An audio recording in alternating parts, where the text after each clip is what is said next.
Now, ano po yung series natin ngayon? About? About? Ano? Ha? It's all about mission.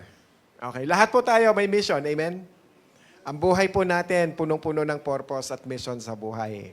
Tayo po lahat. And napakahalaga na naiintindihan natin ang totoong purpose at mission ng ating buhay dito sa mundong to. No, bakit tayo nag-exist?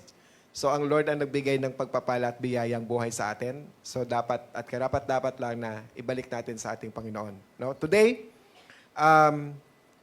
the title of our topic that I'm going to discuss is entitled Sold Out for God's Mission. Amen? Sold out ba tayo sa ating Panginoon? Sold out ba tayo sa binibigay na biyaya ng Lord sa atin? So sold out ba tayo sa purpose ng buhay natin? So lahat po tayo may mission at dapat maging sold out tayo pagdating sa ating Panginoon. Amen po? Okay. Today, pagpapatuloy natin yung ating series about mission. At ang focus na pag-uusapan natin is ito, sold out for God's mission. So kapag sinabing sold out ka, sinabing all out, ibig sabihin, parang sinasabi mo na sa mundo na ito, you are committed to do something for our Lord Jesus. Kasi tinubos tayo ng ating Panginoon. Amen po ba? At nakilala natin siya, na-encounter natin siya, naintindihan natin na siya yung nagsakripisyo para sa atin, sa bawat isa sa atin. Okay? But many times, we lose our heart in doing good God's mission. Kapag may problema, kapag may mga circumstances, we easily give up. Tama ba? Okay? So, lalo na sa ngayon, ang daming mga distractions. Sobrang dami. You know, when I do this sermon, this preaching, grabe ang atake, sobra. As in, parang ang nire-wrestling. But syempre, hindi magpapapigil ang anak at lingkod ng Diyos. Amen po ba? Amen? So, ang tanong, paano tayo magpapatuloy in having that devotion to fulfill God's mission for our life? Paano ba natin pagpapatuloy ito? Despite na meron tayong pinagdadaanan, despite na may mga busy tayo, sometimes ang nagiging problema kung bakit hindi nakakapagpatuloy, nalulunod sa mga biyaya. Yung iba naman, hindi nalulunod, kakahanap ng mga biyaya. So kahit saan ka pumunta, there is distractions para sa paglilingkod at pagtupad ng mission natin sa Diyos. Amen? Hayaan niyo pong tulungan ko kayong ma-share ang mga halimbawa ng ginawa ni Apostol Pablo. Bakit siya nagpatuloy despite of so many testings and trials at talagang sobrang hirap, sobrang sakit, sobrang bigat ng kanyang mga dinaanan. Pero, naging ano lang sa kanya yun. Kumbaga parang naging light lang ang tingin niya sa mga pagsubok na kanyang pinagdaanan. Okay? So kaya pag-isipan po natin mabuti ito kung ano ang maibibigay natin o ano ang mabibigay niya na lesson sa bawat isa sa atin sa mga nangyari at experience niya. Okay? Paul, he suffered a lot. Sobra. But, he kept going. Amen? Gusto niyo po bang malaman? Gusto niyo malaman? Alright. So, minsan, we get discouraged. Pero sa buhay ni Paul, makikita natin ano yung ginawa niya, bakit siya nagpatuloy, bakit nagtagumpay siya. Amen? So, sold out for God's mission. There are 4 points that I'm going to discuss. Number 1, have the right perspective. So for us to fulfill our mission, dapat tama yung perspective natin. Kasi pag tama ang perspective natin, ano man ang pagsubok na dumating, ano man ang mga distractions na darating, patuloy ka pa rin. Amen po ba? Lalaban at lalaban ka pa rin. Kasi tama. No? Know your accountability to God. Dapat naiintindihan natin ano yung accountability natin sa ating Panginoon. And number 3, governed by Christ's love. Pag ang pag-ibig ng Diyos sa puso natin, nag-uumapaw, ano man ang bigat at hirap ng damdamin mo, titindig at titindig ka. Amen po? And God's mission is my mission. Alright? So, ibig sabihin, naiintindihan natin, ano ba yung purpose? Bakit tayo nag-exist sa mundong to? Okay, number 1, have the right perspective. So, tingnan po natin ang life ni Paul, ano po yung ginawa niya. Let's read 2 Corinthians chapter 4, verse 16. Sabi niya dito, therefore, we do not lose heart. Okay? But though our outer man is decaying, nabubulok daw tong ating katawang lupa, no? But our inner man is being renewed day by day. Nagsasuffer yung flesh natin, pero yung inner man natin, yung kalooban natin, no? Yun yung nagiging matatag, yun yung nagiging malakas. Na kahit na nahihirapan ka, kaya mong umiti. Amen po ba? Tingnan niyo po yung katabi niyo nga kung maganda pa yung ngiti. Ayan. Alright. So kinikilala ni Paul na ang panghihina ng loob ay totoong nangyayari at bahagi ng realidad ng buhay. Amen? So kinikilala ni Apostol Pablo, lalo na kapag dumaranas tayo ng sakit sa katawan, ng kirot, ng hirap, ng sakit, no? So si Pablo man, nakakaranas din ng napakatinding physical na panghihina. Naranasan niya kasi normal siyang tao. Tao rin siya, katulad natin eh. Ngunit sinasabi niya, hindi ako pinanghihinaan ng loob. Bakit? Sapagkat alam niya na kahit nanghihina ang panlabas niyang katawan, ang panloob na tao niya o na pagkatao niya ay higit na mas mahalaga. So naiintindihan niya. No? Naiintindihan niya. So sa kanyang pananaw, mas mahalaga ang kalagayan ng ating spiritual na buhay kaysa sa kalagayan ng ating physical na katawan. Amen? Okay. Now, ang perspective ay kung paano mo ba nakikita ang isang sitwasyon at kung paano mo ito inuunawa. That is the right perspective. Amen? Kung bakit nangyayari ang mga sitwasyon sa buhay natin, nauunawaan natin, ano yung purpose? Ano yung tingin mo doon? Paano mo siya naunawaan? Everybody has perspective. Tama po ba? Lahat tayo. We have perspective. Usually, our perspective is shaped by our past, by our experience. Usually. Okay? Ganun pa man, the way you see life today is dependent on our perspective. On your perspective. The way kung paano mo nakikita ang sitwasyon mo, okay? The way paano nangyayari ito sa buhay mo, magmamatter yan, depende sa iyong perspective sa buhay. Naintindihan? Amen? So, tingnan natin ang sinasabi ng verse. We do not lose heart. Sabihin nyo nga, we do not lose heart. Paulit-ulit na sinasabi po ito ni Apostol Pablo, yung term na ito, mula dito sa chapter na to, hanggang sa susunod na chapter, paulit-ulit po yung sinasabing, we do not lose heart. So tingnan po natin, 2 Corinthians 4:1, sabi niya, therefore, since we have this ministry, as we receive mercy, we do not lose heart. So bakit po tayo pinanghihinaan ng loob? Okay? So maraming kasangkapan si Satanas laban sa atin. Naniwala kayo? Okay.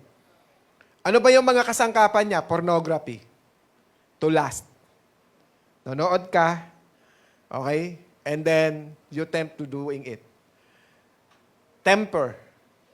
Okay? Anger.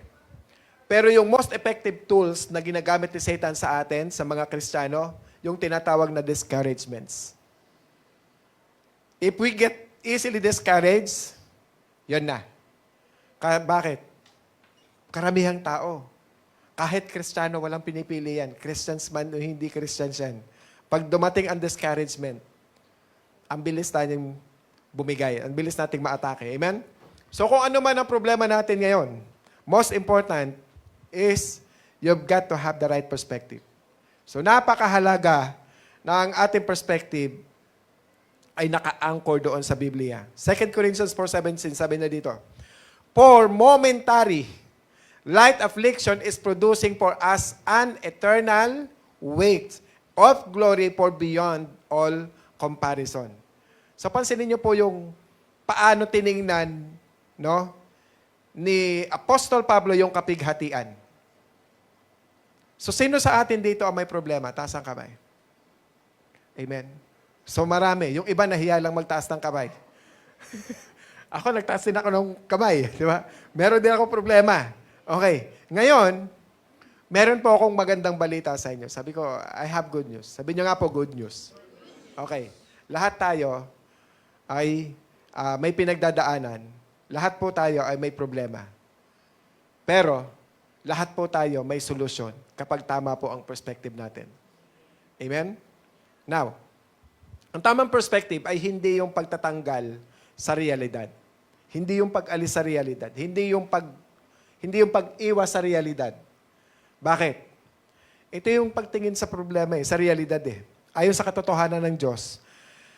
Kaya sinasabi ni Pablo na oo, nanghihina ako. Pero, paano niya tinatanggap o paano niya tinitingnan ang kanyang problema? Una, tinawag niya itong panandalian. Ang problema, panandalian lang. Sabi niya, momentary, pansamantala lang. Can I hear an amen? So, ibig sabihin, dumating yan sa atin, dadaan lang yan. Ang importante, habang dumadaan siya, tama yung perspective. Amen po ba? Dalawang itinuturo ng ating Panginoon. Pinapatibay ka o pinapalaya ka. Amen po ba? So ano man ang problemang kinakaharap mo ngayon, kung ihahambing sa ating future destiny at sa eternity na inihanda ng Diyos para sa atin, ang problemang dinadanas natin ngayon, panandalian lang. Amen po ba? Kasi lahat tayo, mawawala din tayo sa mundong to Amen po ba? So, sunod naman, sinasabi ni Pablo na ang kanyang paghihirap ay magaan. Kanina, light lang, di ba? Lilipas. Ngayon, ang sinasabi niya, ang tawag sa problema, ano daw? Magaanan, light lang. Na kung tutuusin, hindi naman po talaga magaan. Hindi naman talaga magaan. Yung problema niyo ba magaang? Okay. Now, maya-maya, makikita po natin gaano kabigat ang mga problemang pinagdaanan niya. So makikita niyan. Marahil, iniisip mo, mukhang hindi naman yata ganun kahirap yung pinagdaanan ni Apostol Pablo sa pinagdaanan ko. Let's see. Okay. Ang importante, nakasalalay ang ating perspective o yung ating solusyon doon sa problema natin sa kung ano yung tamang perspective natin. Paano natin tinitingnan yung bawat problema natin. So, ang sinasabi ni Pablo ay, oo, may problema ako. Totoong naghihirap ako, pinaghirapan ko at sobrang hirap ng dinaanan ko. Ngunit, kung ihahambing ito sa walang hanggang kaluwalhati ang naghihintay sa akin sa langit, sa presensya ng Diyos, yung paghihirap na ito, panandalian lamang, light lang ito. Amen po ba? Sabihin mo sa katabi mo, light lang pala problema natin Ayan.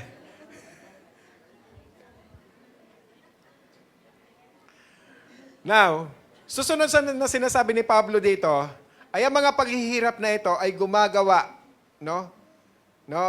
gumagawa para sa atin ng walang hanggang kalwalhatian na hindi kayang sukatin at hindi rin kayang lubos ang maunawaan.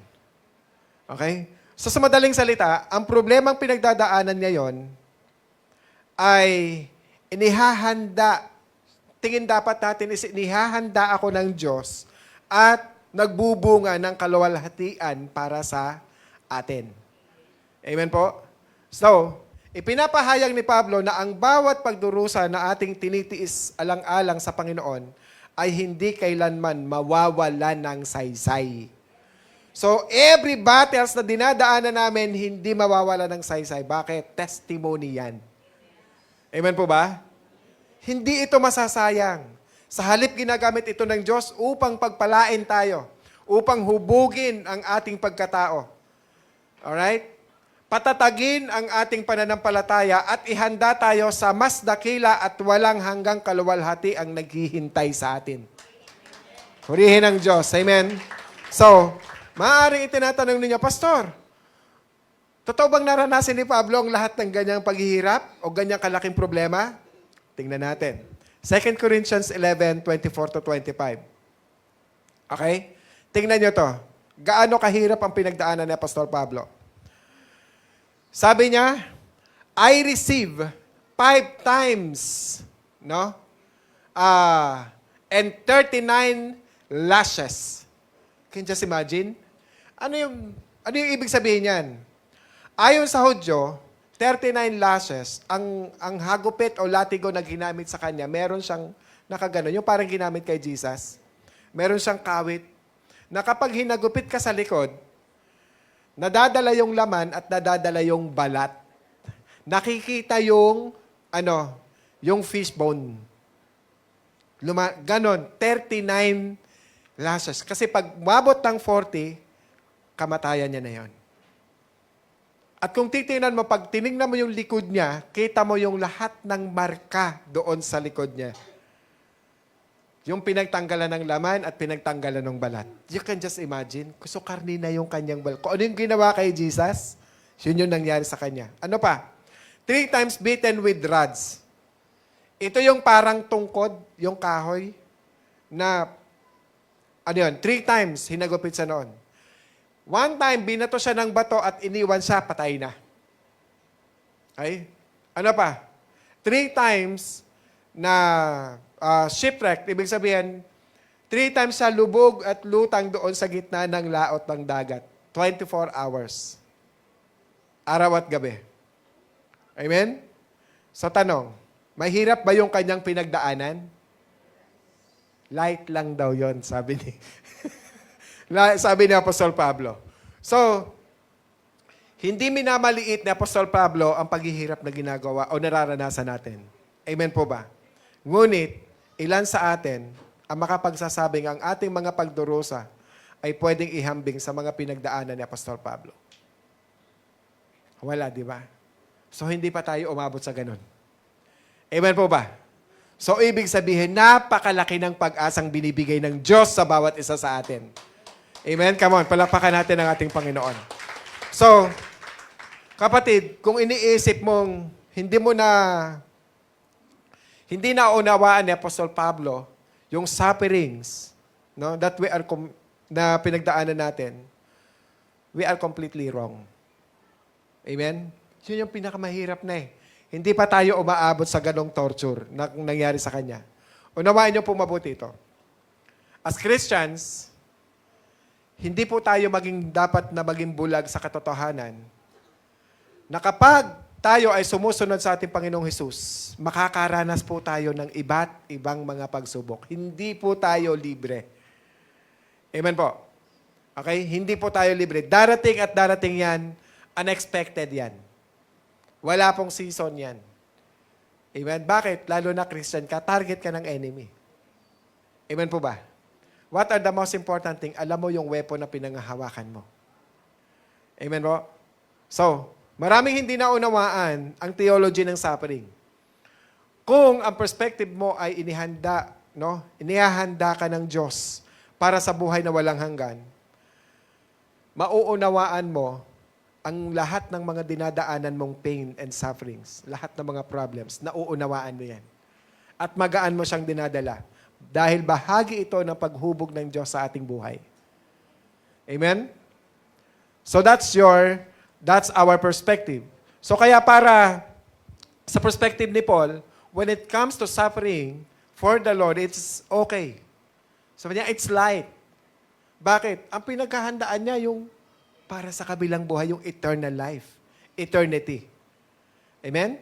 So 2 Corinthians 4:18, sabi niya dito, why we look not at the things which are seen, but at the things which are not seen, for the things which are seen are temporal.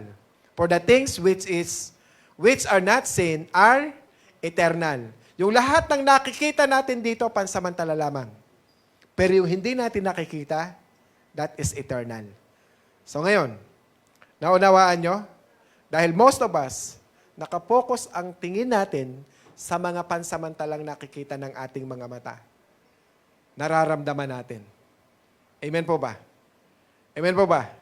So ito yung reality, this reality. Ngunit sinasabi ni Pablo na may isa pang mundong hindi nakikita ng ating mga mata at yun yung mga bagay na hindi nakikita ay siya yung walang hanggan na pagdadalhan at pinaghahandaan ng Diyos para sa ating lahat. So, ibig sabihin, kung ano man ang dinadaanan natin dito sa mundong to, preparation yan. Amen po? Inihahanda lang tayo ng Panginoon. Amen po ba? Oh. So, have we realized na maraming bagay ang hindi natin nakikita, ngunit totoo ang mga ito.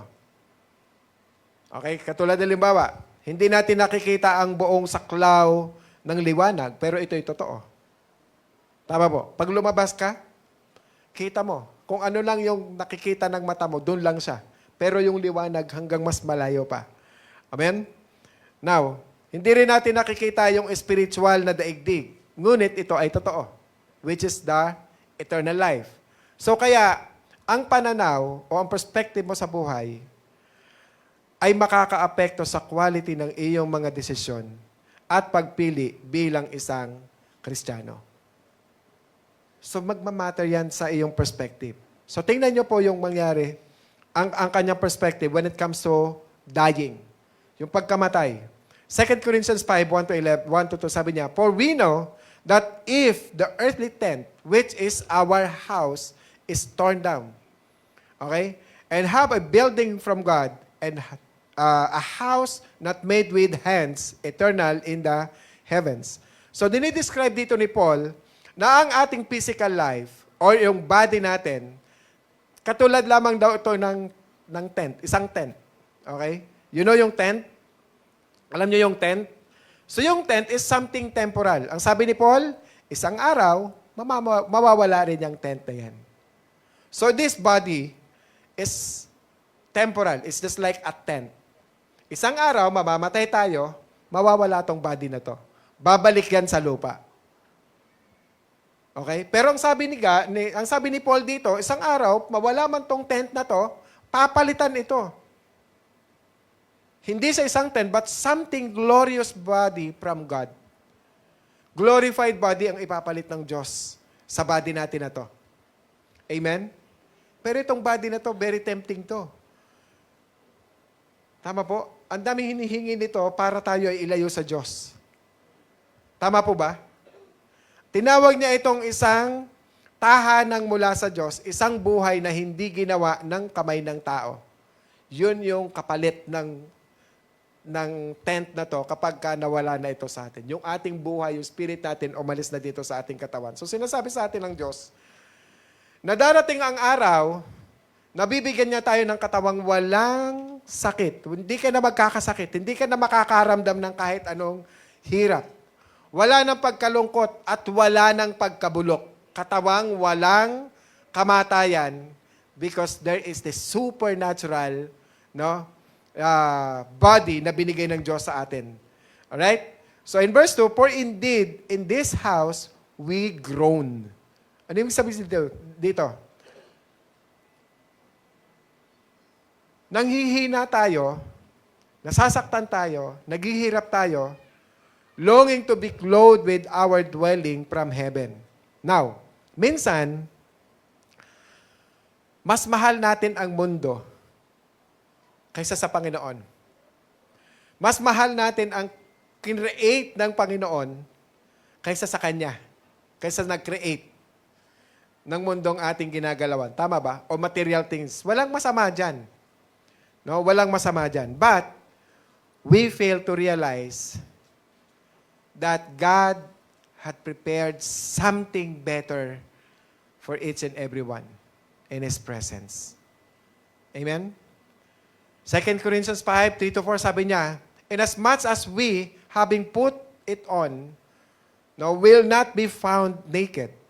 For indeed, while we are in the tent, we groan, being burdened because we do not want to be unclothed, but to be clothed, so that what is mortal will be swallowed up by what?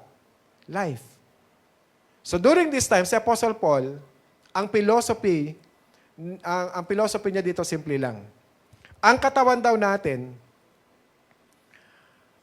ang naglilimita sa ating espiritu.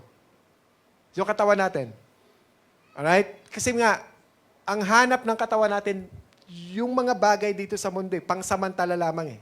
So darating ang araw na ang ating espiritu ang magiging malaya. Kapag namatay na ang totoong may-ari ng kanyang physical na katawan, kapag ito ay namatay na, ang kanyang espiritu ang magpapalaya mula sa mga limitasyon ng ating katawan. So ibig sabihin, ngayon, ang nangyayari pala sa atin, yung Holy Spirit, that's the Spirit inside us, na nagpapatatag sa atin, nagbibigay ng buhay sa atin, nakakulong siya. Mas nangunguna yung flesh, yung worldly desires, yung emotions, yung torment, yung pains and hurts. Yun yung nangunguna. Instead of the Spirit na nandoon sa loob ng katawan natin. That when we die, we have new body. Sabi ni Paul. Kapag namatay tayo, magkakaroon tayo ng bagong katawan. Ang mga Kristiyano ay hindi lamang basta lulutang sa himpapawid. Wala pong ganon, kapatid. No? Walang ganon. So ang sinasabi ni Pablo ay hindi tayo mananatiling hubad o walang katawan. Ang sa halip, bibigyan niya tayo ng Diyos ng isang tunay na katawan. Okay? Ang katawang iton ay yun yung magluluwalhati at hindi na siya masisira. Hindi na siya mabubulok because that is a supernatural. Isang katawang angkop sa eternal life in God's presence. Amen? At yun ang hinahangad po nating lahat. Walang kwenta yung mga pangangaral na ganito kung wala tayong hinahangad na ganon sa kabilang buhay. Amen po ba? Okay, verse 5. Now, He who prepared us for His very purpose is God. Lahat ng nangyayari sa'yo in the future, God is involved. Amen? Amen po ba? Lahat ng nangyayari sa buhay natin, God is involved. Maniwala ka man sa hindi. Amen po ba? So, ang buhay natin, buhay na kaloob ng Diyos yan sa atin.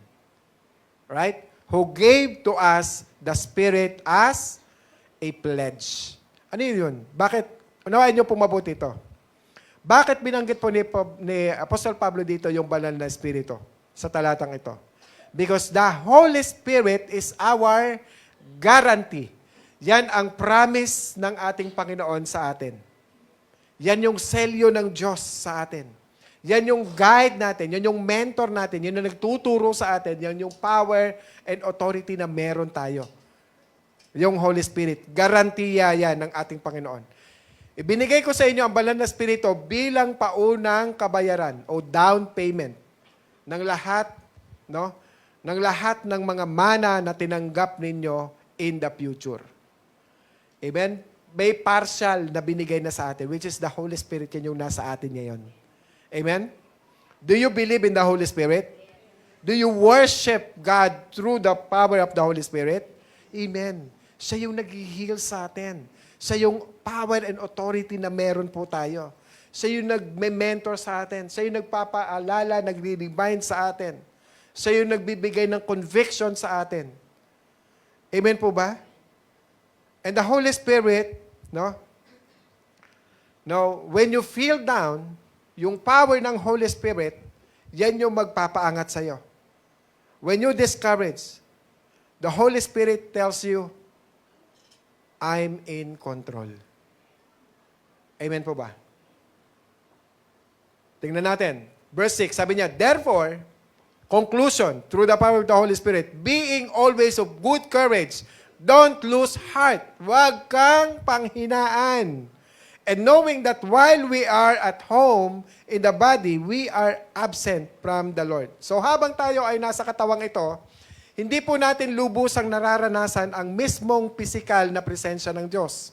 Totoong kasama natin ang Diyos ngayon, ngunit ang makita siya ng mukhaan, hindi pa yun dumarating.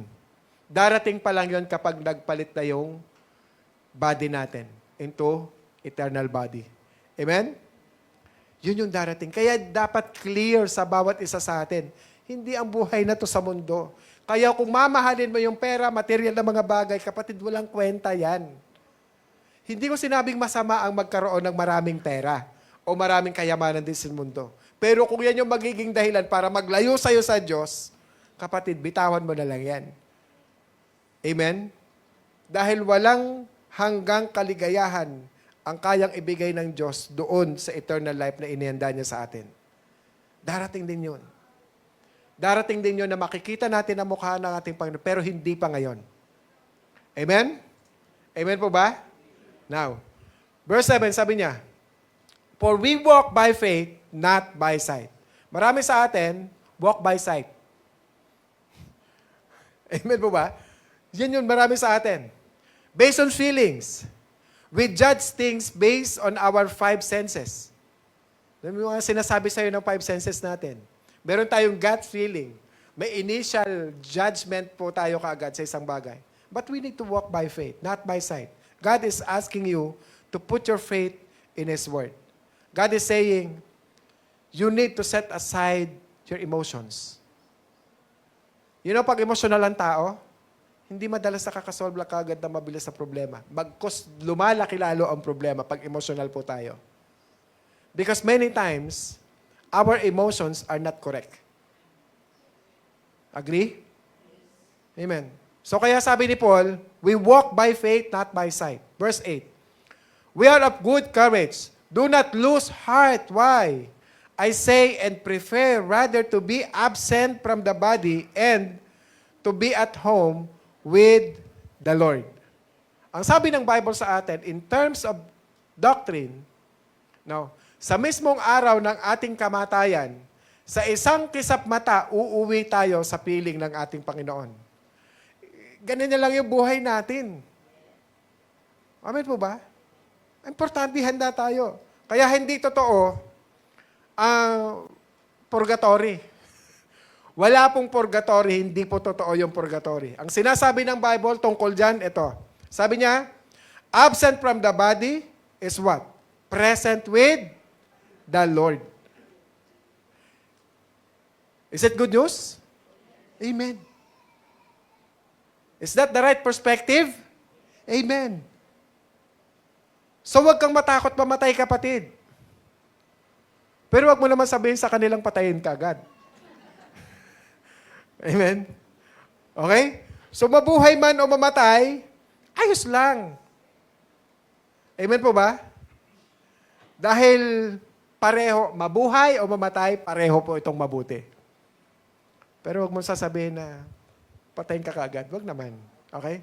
Pangalawa, know your accountability to God. Ano ba yung definition ng accountability? Here, tinignan po natin ang definition. No, may tayo ng tulong kay ChatGPT. Sabi niya dito. Okay, accountability is taking full ownership of your choices, actions, and behavior, and willingly accepting the consequences that follow. So, sino sa inyo dito ang naniniwala na darating ang araw na haharap tayong lahat sa Diyos? Yung iba, ayaw nyo maniwala. Sino naniniwalang darating ang araw, harap tayo lahat sa Diyos? Amen. Okay, church. Kung naniniwala po tayo na darating yung araw na tayo haharap sa Diyos, hindi ba't dapat nating baguhin ang paraan ng ating pamumuhay? Amen. Every day, ang lahat ng bagay na nakasanayan natin, hilingin at hilingin natin sa ating Panginoon na dapat itong baguhin. Amen po ba? Amen po. So, 2 Corinthians 5:9 sabi niya, therefore, we also have as our ambition, whether at home or absent, to be pleasing to Him. Now, we wanted to please God. Amen po ba? Of course, lahat po tayo. Let's read ang next verse. Sabi niya, verse 10. For we must all appear before the judgment seat of Christ, so that search one way be recommended for His deeds in the body according to what He has done, whether good or bad. So parang sinasabi ng Apostol Pablo, alam niya na that He is accountable. We are all accountable to our life. Amen po ba? For we must all appear before the judgment seat of Christ. Lahat tayo ay haharap sa ating Panginoong Hesukristo because there is no judge in our life none other than our Lord Jesus Christ. Tingnan po natin sinasabi ng Bible. You and I will stand before God in the judgment seat of Christ. So anong gagawin natin? Pagharap natin doon. Let's see, verse 10, doon sa bandang dulo. Basahin ko sa Tagalog. Sabi niya, tatanggap ang bawat isa ng nararapat na kabayaran sa kanyang mga ginawa, mabuti man o masama. Okay? Kung paano tayo nabuhay dito sa mundong to, tatanggap tayo base sa ating ginawa ng mga pagpapala. Teka muna. So, ibig sabihin pala, salvation is good works? Pwede? Hindi po yan. Ang sinasabi dito sa Ephesians chapter 2, verse 8 to 9, sabi niya dito, for by grace we have been saved through faith, and that not of yourself. Hindi sa atin. Through faith. Maliligtas lamang tayo kung meron tayong pananampalataya. And it is a gift of God. Regalo ng Diyos ang kaligtasan ng bawat isa sa atin. Amen po ba? So salvation is free. We are saved by grace. Ano ba yung grace? Ang grace is something na tinanggap natin kahit hindi mo deserve na tumanggap ka. Because all of us are sinners. Amen? Clear po ba? So mga kapatid, are we all saved by grace? Amen. So kapag saved ka, mapupunta ka ba sa heaven? Amen. So ano mangyayari sa kasalanan natin? It is already paid by our Lord Jesus Christ. Because for by grace, we have been saved through faith. Faith means what? Faith means you trust God. Amen po? Naintindihan? So, tiwala tayo sa ating Diyos na siya ang ating tagapagligtas. Faith is a gift. So para mas maunawaan natin kung bakit, sa verse 9 sabi niya, not as a result of works. Bakit? So that no one may boast, para hindi daw po tayo magyabang. Kasi minsan, pagka meron tayo nagagawa mabuti, no, nailalathala natin yun. Para sabi niya, wala tayong maipagyabang. Amen po ba? Gagawa ako ng mabuti para ako at least malugod sa akin ng Diyos. Kapatid, hindi makakapagligtas ang paggawa ng mabuti. Dahil ang mabuti, ginagawa lang natin kapag meron tayong Kristo sa buhay natin. Amen po ba? Dahil wala nang bubuti sa ginawa niya para sa atin. Because the Lord Jesus Christ died on the cross. Wala na. Wala nang mas bubuti pa para doon. Naiintindihan po natin? Romans 14, 11 and 12. Sabi niya, for it is written, as I live, says the Lord, every knee shall bow to me, and every tongue shall give praise to God. Verse 12, so then each one of us will give an account of himself to God. So libre ang salvation. So paano tayo mamumuhay matapos tayong palayain ng Diyos? Because darating tayo sa panahon na haharap tayo sa ating Panginoon at magbibigay sulit po tayo sa lahat ng mga bagay na ginawa natin dito sa mundong to. Ano mangyayari sa araw na yon? We don't know. I don't know. But, nagbigay ng idea si Paul. Sinasabi na ng Bible, no? Ang foundation, sabi niya dito, 1 Corinthians 3, sabi niya, now, if any man builds on the foundation with gold, silver, precious stones, and wood, had, hay or straw, maaarang ang ilan sa atin, sa buhay natin, may mga bagay na mahalaga tayong bagay na meron tayo. O maaari rin itong pwedeng masayang, mga bagay na walang kabuluhan, may mga bagay na tayong mga pinapahalagan dito sa mundong to. Ang tandaan natin ito. Ang ginagawa ng bawat tao, lalaki man o babae, ay mahahayag sa ating Panginoon. Amen po? Sapagkat darating ang araw, maghuhukom. Magpapakitaan ng lahat. Makikita ng Lord. Expose tayo lahat sa Panginoon eh. Ang vista ng ating Panginoon, vision ng ating Panginoon, sobrang, kahit nga yung nandun sa loob natin eh. Amen po? Kasi siya yung nag-form sa atin. Amen? So hayag ang buhay natin. At, sabi dito, susubukin sa apoy. Kung papaano lumabas ang tunay na ginto, ganun din po tayo. Kaya po tayo dumadaan sa iba't ibang mga pagsubok. Amen? Parang dumadaan tayo sa paghinang ng isang tunay na ginto para lumabas siya. Verse 13, sabi niya, it's man's work. Napansin nyo?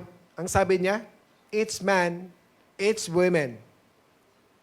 Ang gawa ng bawat isa ay nahahayag sapagkat ipapakita iyon sa araw ng paghukom. Ihahayag ito sa pamamagitan ng apoy. At susubukin ng apoy ang kalidad ng gawa ng bawat isa sa atin. Amen? Sabi niya, will become evident, for the day will show it because it is to be revealed with fire. And the fire itself will test the quality of each man's work. Saan nyo? Grabe yung, kaya wag ka magtataka kung may mga iba't ibang mga testings and trials na dumarating sa buhay natin. Kaya nga sabi ng James, kapag ka may mga pagsubok na dumarating, anong sabi? Rejoice. Sabi pa nga doon, magtatalon ka daw sa tuwa kapag ka may mga pagsubok na dumarating sa buhay natin. Bakit? Doon mo makikita yung grace and mercy and power ng ating Panginoon sa atin. Amen? Amen po ba? Alright. So palakpakan natin ang ating Panginoon. So verse 14, if any man's work which he has built on it remains, he will receive a what? Reward. If any man's work is burnt up, he will suffer loss, but he himself will be saved. Yet, so as a true fire. Hindi na mga revelasyon ni Apostle Paul eh. So, kaya tanong ko sa inyo ganito.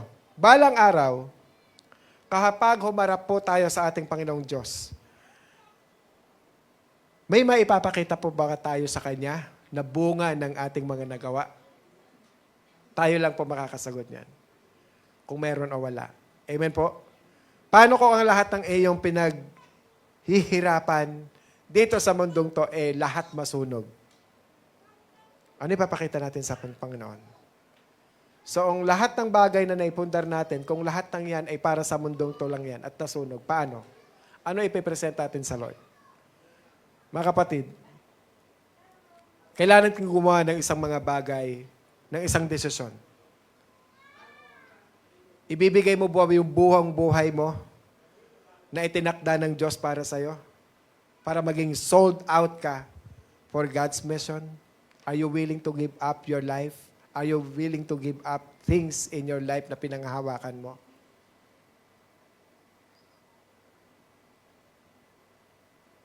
You and you alone ang pwedeng sumagot niyan. Amen po ba? Have the right we need to have the right perspective for eternity. And also have the perspective of accountability. Because one day, God will examine our life. Amen? One day. Ito sasabihin ko sa inyo. Kung tayo ay tapat, ginagawa natin ang lahat para sa ating Panginoon, purihin natin ang Diyos. Because the Lord will reward you. Amen? We will be rewarded. Ngunit, kung ang lahat ng ginagawa mo ay para lamang sa iyong sarili, kung sinusunod mo lamang ay ang sarili mong plano sa buhay, at walang malasakit sa kalooban ng Diyos, wala kang malasakit sa ibang tao, mangamba po tayo sa buhay natin. Amen? Baka hindi po natin makamit yung glorified body na inihanda ng Diyos, yung eternal life. So, sinong mawawalan? Akala mo meron ka ng lahat ng bagay dito sa mundo. Akala mo, madadala natin. No, no. Hindi po yan. Hindi ko alam ano pwede mangyari sa atin. Amen po ba? So, always get involved, God, in every plans. Okay? Ngunit naniniwala akong ang isang malaking kahihiyan ang tumayo sa harapan ng Diyos na walang maipakitang bunga ang buhay natin dito sa mundong to para i-present sa Kanya.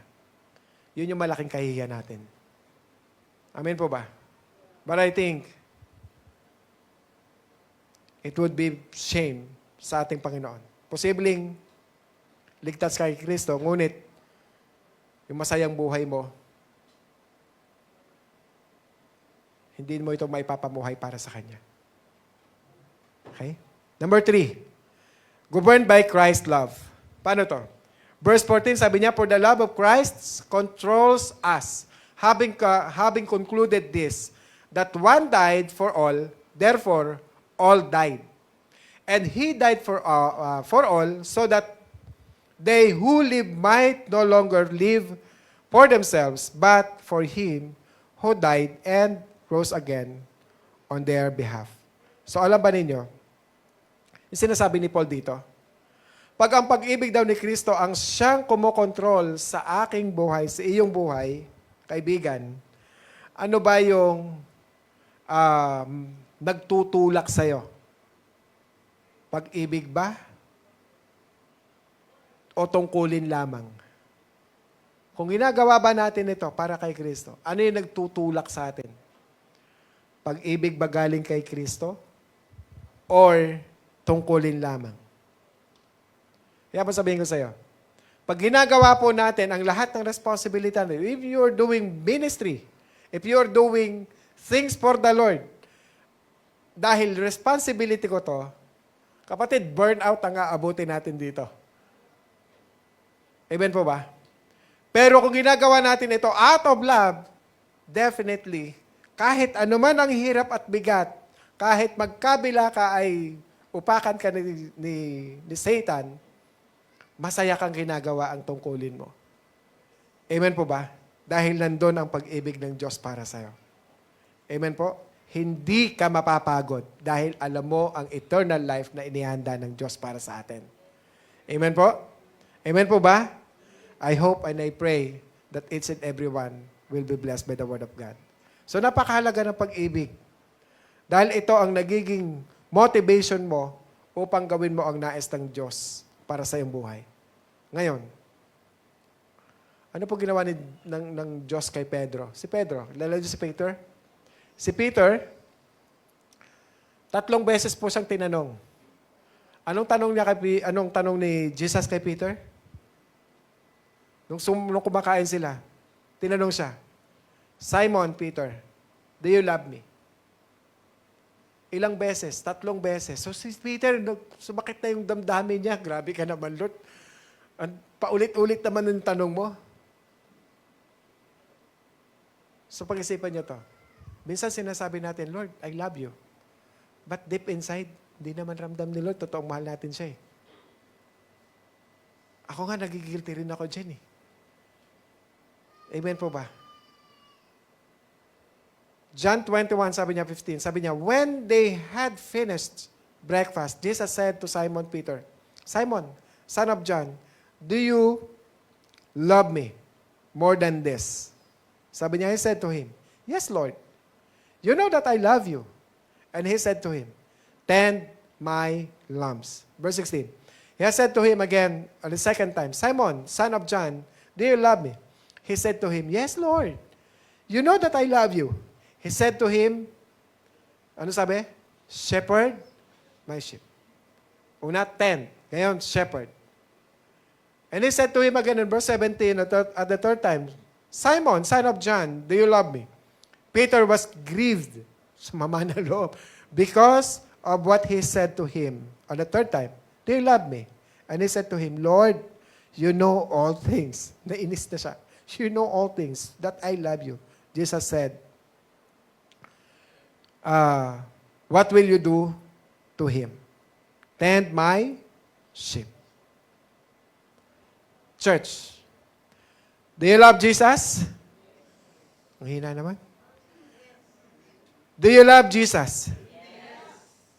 Kung mahal natin ang ating Panginoon, hahayaan nating sabihin ito sa Kanya. Amen? Ang tanong natin, Panginoon, mahal mo ba ako, anak? Kung sasabihin ninyo kay Jesus, Panginoon, mahal kita. Ano dapat natin gawin? Kung totoo mahal natin ang ating Panginoon. Sold out for His mission. Amen? Kapag tunay nating mahal ang ating Panginoon, susundan natin siya. Amen po ba? Paglilingkuran natin siya. Wala. Pag tunay nating mahal ang ating Panginoon, susundin natin siya? Amen. Paglilingkuran natin siya? Amen. Amen. Sapagkat ang tunay na nagmamahal sa ating Panginoon ay hindi lamang ipinapahayag sa salita, kundi pinapatunayan sa pamamagitan ng pagsunod at tapat na paglilingkod sa Kanya. Amen po ba? Dahil kung hindi mo mahal ang ating Panginoon, mabigiging mabigat lang ang maglingkod sa Kanya. Maniwala ka, burden lang yan. Lalabas na burden yan. Magiging mahirap ang pagsamba sa Kanya. Tingnan mo minsan yung mga nagwo-worship, hirap na hirap itaas yung kamay. That's free will natin yun to give our best worship to our Lord Jesus. Why? Because you have a chance to worship Him. Yung ibang wala na eh. Amen po ba? Yung iba, nakatayo lang. Umiyak na yung iba siya. Nakaganyan lang. Ang bigat. Release. Amen po ba?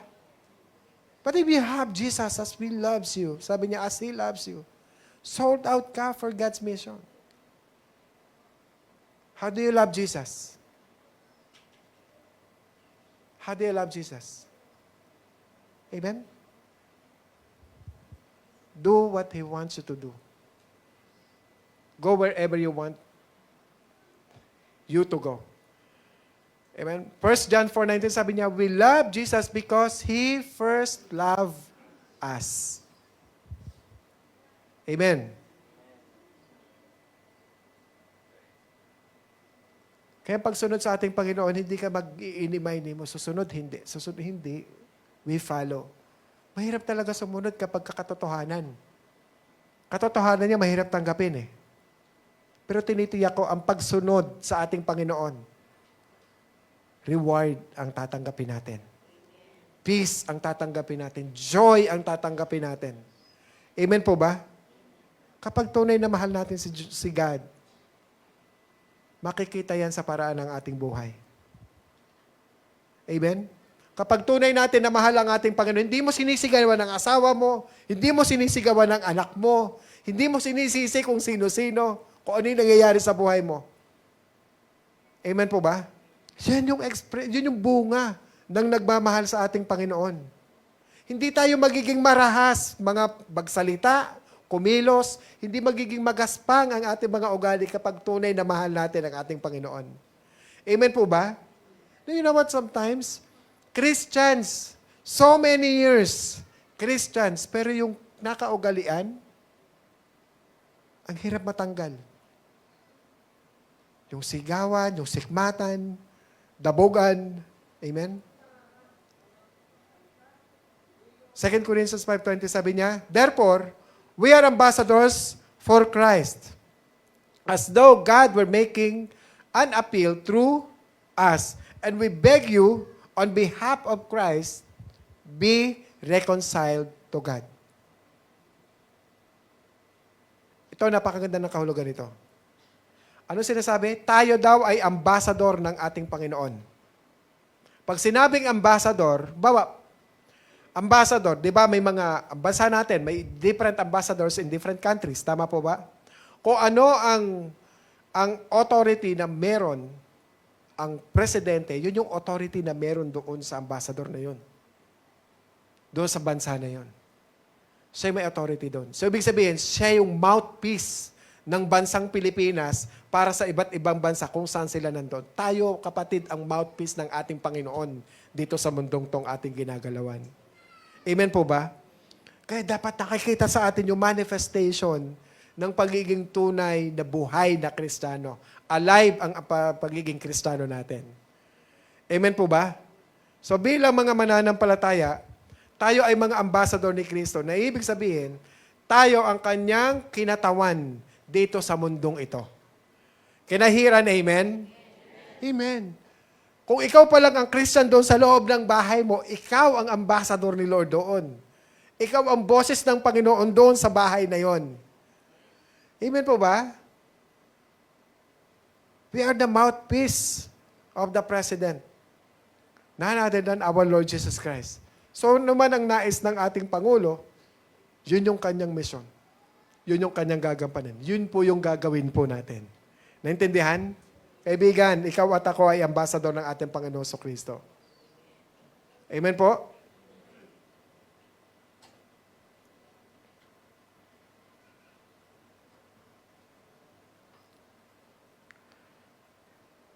Lagpasan ko yata yung points number 3, ah. Ay.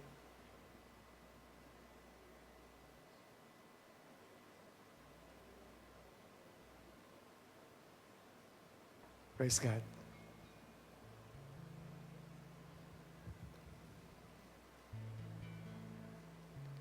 So mga kapatid, ano po yung mensaheng tinuturo sa atin ng Panginoon dito sa atin? Lastly, yung mission. As a missionaries, at as a mouthpiece ng ating Panginoon dito sa mundong to, tayo mga kapatid, tayo na mga Kristiyano, tayo ang representative ng ating Diyos, ang mouthpiece ng ating Diyos, ang boses ng ating Diyos dito sa mundong to. Ulitin ko, in your family, in our community, in your workplace, you stand there. Makikilala nila ang pagiging Kristiyano natin because the Lord is there for us. Kasama natin ang ating Panginoon. Amen po ba?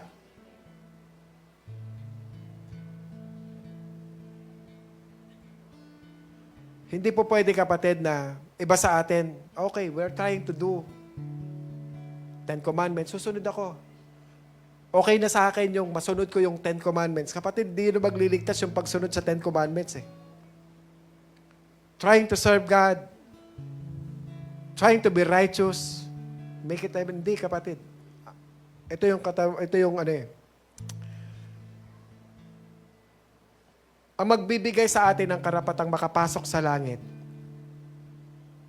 walang iba kundi ang ating Panginoong Hesukristo because He is the judge ng ating buhay. At sinasabi ng Diyos na kapag tiningnan Kanya,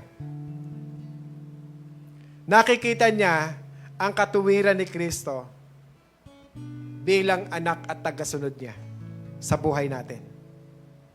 Church, ito ang mensahe ng Ebanghelyo sa bawat isa sa atin.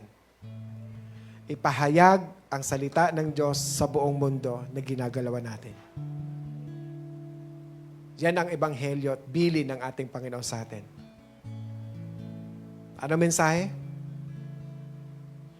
Magsugo tayo bilang mga kinatawan ng ating hari. Makipagkasundo tayo sa ating Panginoon sapagkat si Hesukristo ay namatay sa krus upang bayaran ang lahat ng ating mga kasalanan. Kaya nais ng Diyos makipagkasundo tayo. Dahil sa pamamagitan ni Kristo, itinuturing niya na tayong lahat ay matuwid. Na parang taglay ninyo ang katwiran ni Kristo mismo. Kapatid, mahal tayo ng ating Panginoon. Inako niya ang parusang dapat atin. Amen? Siya ang pumalit sa lugar natin na dapat tayo ang nagdurusa. Di ba, kapatid, napakagandang balita po noon. Pwede po rin natin palakpakan natin ang ating Panginoon. Ganon siya magmahal. Sinasabi ko sa inyo, kapag tunay ang inyong kaunawaan sa Ebanghelyo, buong puso tayong nag-aalay sa Kanya. ng ating sarili sa ating Panginoong Hesus. Ibibigay natin sa Kanya ang pinaka-the best sapagkat napakaseryoso ng ating Panginoon sa atin para ibigay ang Kanyang buhay para sa atin. Kapatid, kung hindi natin ipapayag ang mabuting balita, maraming tao ang maliligaw, patuloy na naliligaw, at patuloy na nahihiwalay sa Diyos. Kaya walang ibang instrumento dyan kundi tayo lang, mga Kristiyano na nakakatanggap ng katotohanan. Ayaw ko mapalagpas ang pagkakataong ito na binuksan ng Diyos ang buhay natin, ang puso natin. Tinawag niya tayo upang maging mabuting ambassador niya. Ano man ang mangyari, tiyakin po natin na maiparating natin ang mensahe ng ating Panginoon sa lahat. Amen? As if yung bang tipong tayo, pag hindi natin nagawa, tayo yung mananagot. We are all accountable.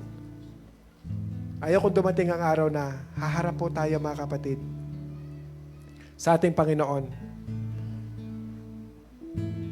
na wala tayong bungang dala-dala. Wala tayong pasalubong na dala-dala. We have to really pray. Those people, mga anak natin, pamilya natin, kaibigan natin, saan ka man nandoon, ipahayag natin ang Ebanghelyo. Yan ang ating misyon. Saan man tayo maparoon, sa ating tahanan, opisina, sa school, saan mang lugar, we are all ambassadors of Christ. Amen? Tayo po tayo lahat. Kapatid, marami sa atin di pa nakakakilala sa ating Panginoon. Kaya paggamit po tayo sa Kanya.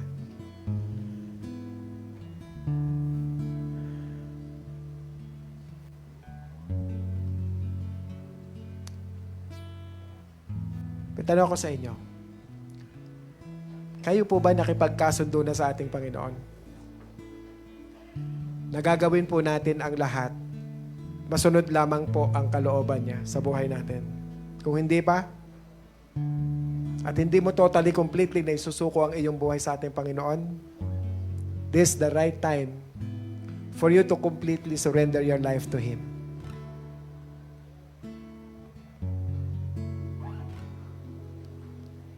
Right now, if you are being touched by the Word of God, and may mga bagay kang na-realize na nais mo i-deal ito at isuko sa ating Panginoon, can you raise your hands and I'll pray for you? May mga bagay na dinideal sa'yo si Lord. May mga bagay na ginapagawa sa'yo si Lord. Pero minsan, ini-ignore lang natin. Can you raise your hands and then we will pray about it? Come on. Yes, Lord. Thank you, Jesus. Dear Heavenly Father, Lord, narito po ang iyong mga anak. They were being honest with you. Naging totoo po sila sa inyo, itinataas po ang kanilang kamay. Tanda po ng pag-amin na marami pong dapat ayusin sa sarili, dapat gawin para sa iyong kalooban. Ano man pong mga bagay na nakumit, na mga bagay na hindi tama, Lord, right now, as they lift their hands, Lord, sa pagtaas ng kanilang kamay, kita mo po ang kanilang kalagayan, kita mo po ang kanilang sitwasyon, kita mo po ang kanilang purpose, ang kanilang mission. Kita nyo rin po kung ano yung dapat na ayusin sa kanilang sarili, Panginoon. Lord, we pray that the Holy Spirit remains and stays inside their heart, O God.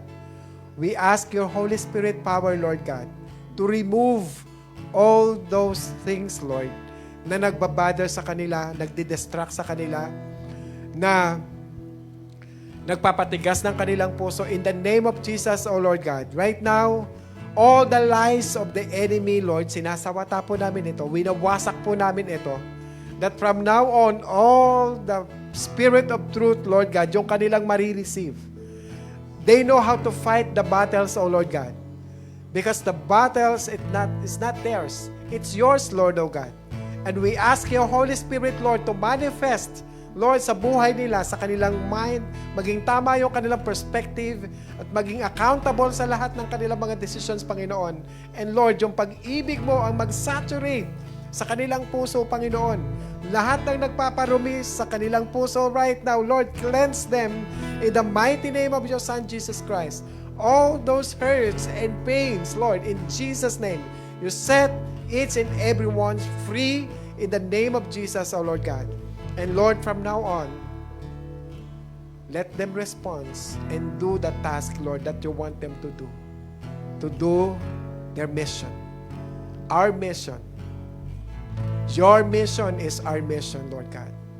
And each and every one, Lord, maging ambassador mo, Panginoon, maging mouthpiece mo, Panginoon, ng iyong salita, ng iyong kabutihan, ng iyong kapangyarihan.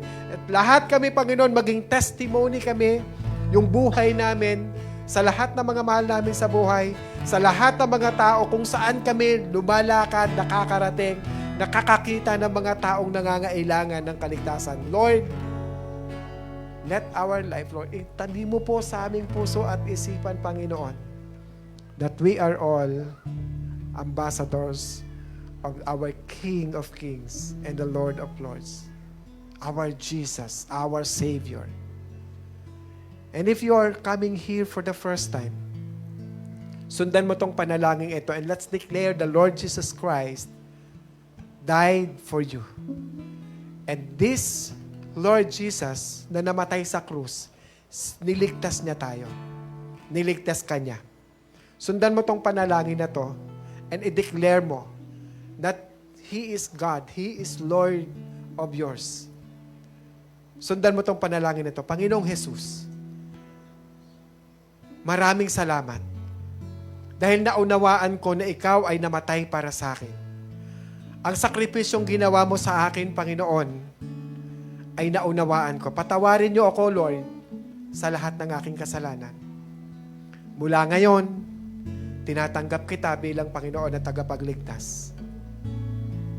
Mula ngayon, ikaw na ang masusunod sa buhay ko.